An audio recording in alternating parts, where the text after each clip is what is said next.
आज कार्तिक पूर्णिमा है तो आज प्रकाश पर्व है।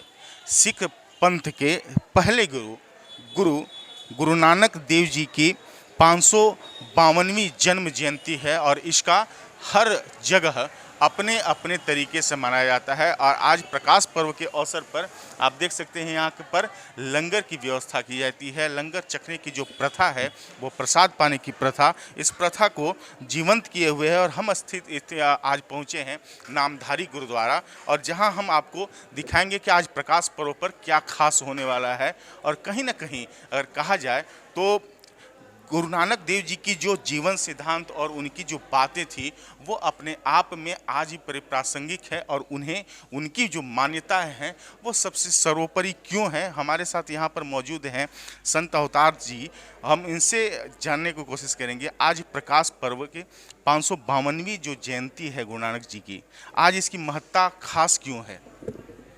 सदगुरु नानक देव जी जो हैं वो आज से 553 वर्ष पूर्व अवतरित हुए थे, उनका जन्म हुआ था। तो इसलिए ये जो कार्तिक सुदी पूर्णिमा का दिन है, इस दिन को उन्होंने जो है संसार में आगमन किया था। इसलिए ये पूर्णिमा हमारे लिए बहुत महत्व रखती है और हर साल जो है देशों विदेशों में उनकी याद में ये प्रोग्राम किए जाते हैं। और इसलिए बहुत ही बड़ा हमारे लिए महत्व रखता है कि हम इस दिन गुरु जी की याद में बैठते हैं सब लोग, और हम उनकी द्वारा रचना की हुई जो गुरबाणी है उसका कीर्तन करते हैं। उनके उपदेश जो है सुनाए जाते हैं प्रचारकों द्वारा, क्योंकि मैं भी एक प्रचारक हूँ इस नाते से। तो बच्चों को भी प्रेरित किया जाता है। सर्वप्रथम यहाँ पर आज बच्चों ने कीर्तन किया, उन्होंने कविता गायन किया, उन्होंने भाषण दिए, और बहुत ही बिल्कुल छोटे छोटे बच्चे भी थे जिन्होंने अपनी प्रस्तुति दी है, गुरु जी की याद में खुशियाँ मनाई हैं। इसलिए ये आज का जो दिन है, पूर्णिमा का दिन है, बहुत ही हमारे लिए गुरु नानक जयंती का दिन महत्व रखता है, क्योंकि ये पहले गुरु हैं। और हमारे ये मानना है और गुरु इतिहास में भी लिखा हुआ है कि ये पूर्व जो युगों में जो अवतार हुए हैं उन्हीं का अवतार जो है सदगुरु नानक देव जी हुए हैं। यहाँ पर लंगर चखने की व्यवस्था होती है, ये परंपराएं क्या संदेश देती हैं? देखिए, गुरु नानक ने सर्वप्रथम जो है ये लंगर की शुरुआत की है, गुरु नानक महाराज ने की है। जहाँ जहाँ भी लंगर चल रहा है उनके आदेश अनुसार, माने उन्होंने ये प्रकरण चलाया था। और ऐसा उनके पिताजी ने उनको कहा था कि कोई अच्छा धंधा करके आओ, कोई ऐसा काम करो। उस पुराने ज़माने में उनको 20 रुपये उनके पिता कालू जी ने दिए थे, जिसमें उन्होंने कहा कि इससे कोई ऐसा काम शुरू करो जिससे तुमको लाभ प्राप्त हो। तो उन्होंने निकले जब पैसे लेकर के, तो आगे चल के भूखों को भोजन खिलाने का उन्होंने काम किया कि ये सबसे अच्छा काम है। एक भूखे को यदि भोजन खिलाया जाए तो उसके आशीर्वाद से ये लंगर जो है इसकी कभी तोड़ नहीं आती और ये बढ़ता जाता है। और यही उन्हीं की कृपा से वो 20 रुपये का लंगर जो है उनने उस टाइम बांटा था, और वो लंगर जो आज देशों में विदेशों में हर जगह लंगर चलता है और कोई भी भूखा नहीं जाता है। कुछ लोग जो ऐसे होते हैं जो बेचारे घर पे जिनके चूल्हा नहीं जलता, जो उनको पता चलता है कि गुरु का लंगर गुरुद्वारे में बढ़ रहा है या कहीं भी गुरु का लंगर चल रहा है, वहाँ पर आकर के वो पेट भर के अपना भोजन करते हैं। यहाँ पे लंगर का कोई चार्ज नहीं लिया जाता है, और साथ में कीर्तन भी किया जाता है। ये जो आत्मिक भोजन होता है वो भी प्रदान होता है गुरुद्वारे में, और शारीरिक तौर से जो भूख मिटाने वाला जो भोजन होता है, अन्न आदि जो है, वो भोजन भी किया जाता है, उसको लंगर बोलते हैं। गौर करते हैं कि जब भी हम किसी गुरुद्वारे में जाते हैं तो सर पे को ढकना एक प्रथा है, सर को ढकना पड़ता है।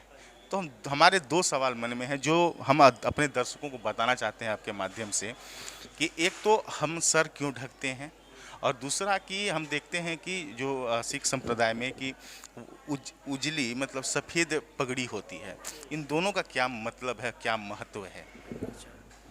एक तो ये सिर ढकने वाली जो बात है ये तो बहुत पुरातन समय से है। सनातन धर्म में भी जब कोई पुण्य का काम किया जाता है, कोई यज्ञ किया जाता है, कोई हवन किया जाता है, या किसी मंदिर में मूर्ति का प्रतिष्ठान आदि करते हैं, तो सेवा पूजा जो करते हैं वो पंडित जी और जजमान, ख़ास तौर से जजमान जो हैं वो ज़रूर सिर ढक करके वहाँ बैठते हैं। आपने नोट किया होगा। तो ये वही प्रथा है पुरानी।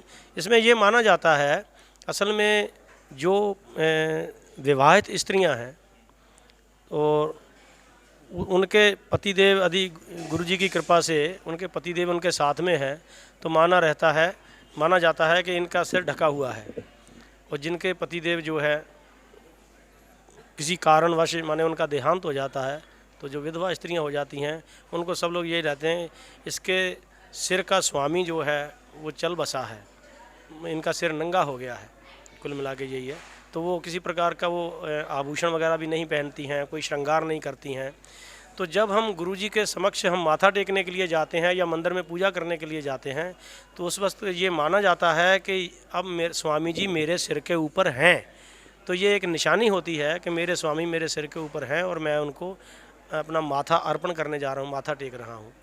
तो इसलिए ये सिर ढकने की प्रथा है। दूसरी बात आपने कहा श्वेत रंग जो है, तो श्वेत रंग जो है ये सत्य का प्रतीक है और श्वेत रंग जो है शांति का प्रतीक है।